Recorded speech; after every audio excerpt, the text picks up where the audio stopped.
केंद्रीय लोकसेवा आयोग UPSC परीक्षेचा निकाल जाहीर झाला असून ठाणे महानगरपालिकेच्या कैलासवासी चिंतामणराव देशमुख प्रशासकीय संस्थेमध्ये प्रशिक्षण घेणाऱ्या 10 विद्यार्थिनींनी घवघवीत यश संपादन करत गुणवत्ता यादीमध्ये स्थान मिळवलं आहे। या यशस्वी विद्यार्थ्यांचं ठाणे महानगरपालिकेच्या महापौर शर्मिला पिंपोळकर आणि महापालिका आयुक्त सौरभ राव यांनी अभिनंदन करून त्यांना पुढील वाटचालीस शुभेच्छा दिल्या आहेत। या यशामुळे ठाणे महानगरपालिकेच्या शिरपेचात मानाचा तुरा रोवला असल्याचं महापौरांनी नमूद केलं आहे। केंद्रीय लोकसेवा आयोगाच्या परीक्षेमध्ये दीपाली मोहता, अंकिता पाटील, अभिषेक मगदूम, धनंजय दिघे, आविष्कार डेरले, पारस मेस्त्री, सिद्धार्थ तगड, शिवम वखारे, मनीष झेंडे, प्रणव बेंढारी यांनी घवघवीत यश प्राप्त केले। हे 10 विद्यार्थी ठाणे महानगरपालिकेच्या चिंतामणराव देशमुख प्रशासकीय संस्थेमध्ये नियमित प्रशिक्षण घेत होते।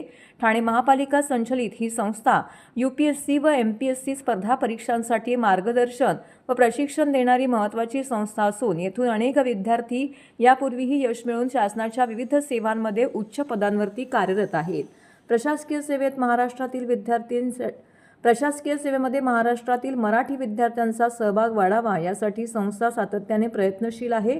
संस्थेमध्ये सुमारे 140 विद्यार्थ्यांची बॅच असून विद्यार्थ्यांना दरमहा 3000 रुपये स्टायपेंड, वसतिगृहाची सुविधा तसेच स्पर्धा परीक्षांसाठी आवश्यक सर्वांगीण मार्गदर्शन दिलं जात आहे।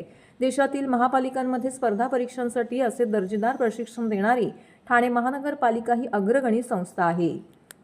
प्रशासकीय सेवेतील अधिकाऱ्यांमध्ये महाराष्ट्रातील मराठी माणसाचा टक्का हा जास्तीत जास्त वाढला पाहिजे, त्यासाठी CD देशमुख ही संस्था सर्वतोपरी प्रयत्न करत असल्याचं संस्थेचे संचालक महादेव जगताप यांनी नमूद केलं आहे।